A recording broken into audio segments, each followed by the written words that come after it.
Prophecy, in its biblical sense, functions as an agonizing burden of spiritual vigilance.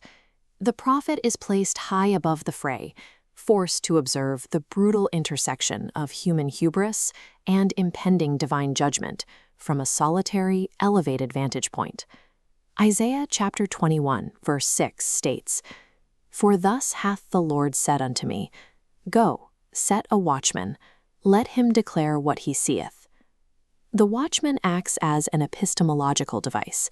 He represents intense spiritual awareness, but that awareness comes with severe personal accountability. He has to see what is coming, and he is obligated to declare it. This creates a stark contrast in reality. Up on the tower, the watchman is locked in a state of heightened, exhausting alertness, while the populations living down in the valleys below remain completely ignorant of the forces moving against them. The specific context here is the lead-up to the Babylonian exile around 600 BC.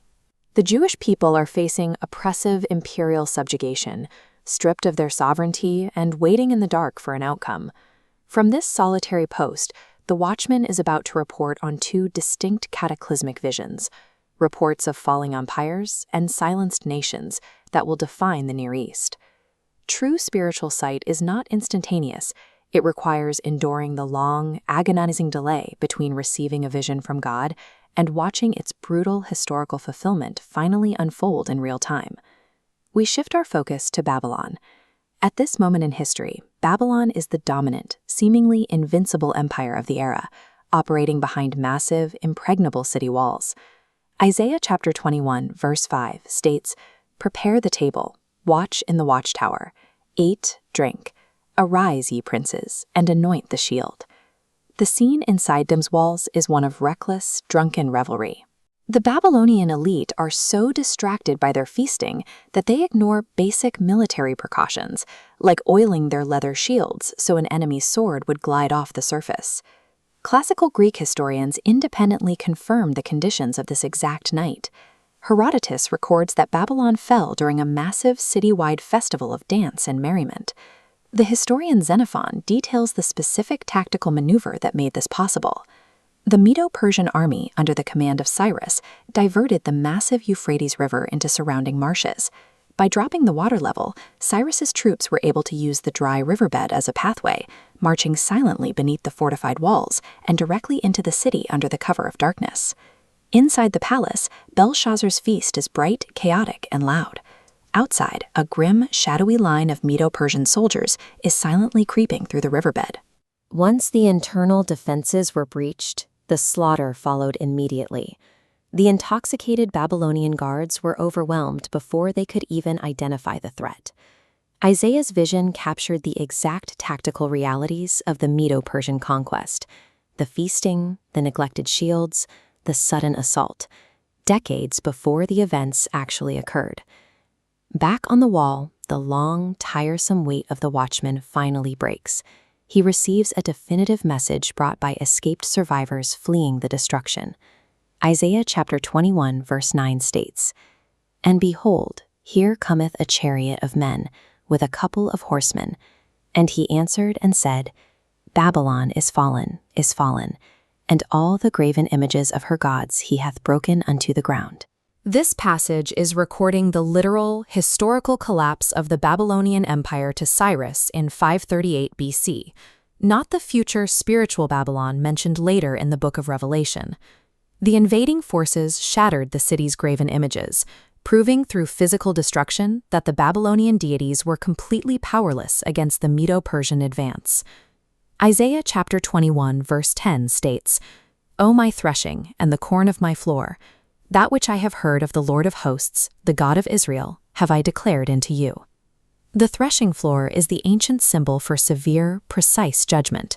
Heavy, valuable grains drop safely down, while useless chaff is blown away.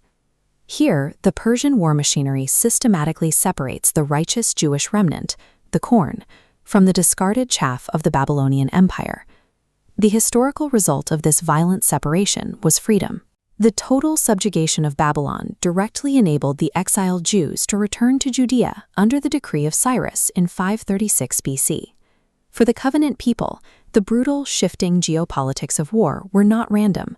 They served as a deliberate divine mechanism for their purification and ultimate deliverance. The Watchman now pivots his gaze away from the smoking ruins of Babylon, looking south into the desolate, rocky terrain of Mount Seir. In Isaiah chapter 21, verse 12, it states, "The burden of Duma, he calleth to me out of Seir. Watchman, what of the night? Watchman, what of the night?" A profound linguistic shift occurs in the text here. Edom undergoes an intentional alteration, shifting the syllables to form a new identifier. Edom becomes Duma, translating to deep, utter silence. It is the textual emblem for the land of the dead. Out of that silence comes a voice. The seeker from Seir calls out into the darkness like a feverish, sick man, desperately begging the Watchman to tell him how much time is left until dawn breaks. This repeated inquiry highlights absolute terror. It is the sound of a subjugated people realizing that their own gods and military strength are useless to end their historical nightmare. The Watchman's response to this cry is chilling. While his message for Judah promised the light of deliverance and a return home, he delivers a grim, cyclical reality to the Idumeans. Isaiah chapter 21, verse 12 states, "The Watchman said, The morning cometh, and also the night. If ye will inquire, inquire ye. Return, come."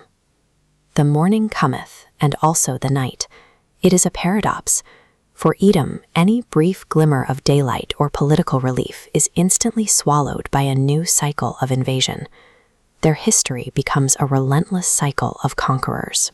They will survive the Assyrian invasion, only to fall to the Chaldeans, then the Persians, then the Greeks, and finally the Romans.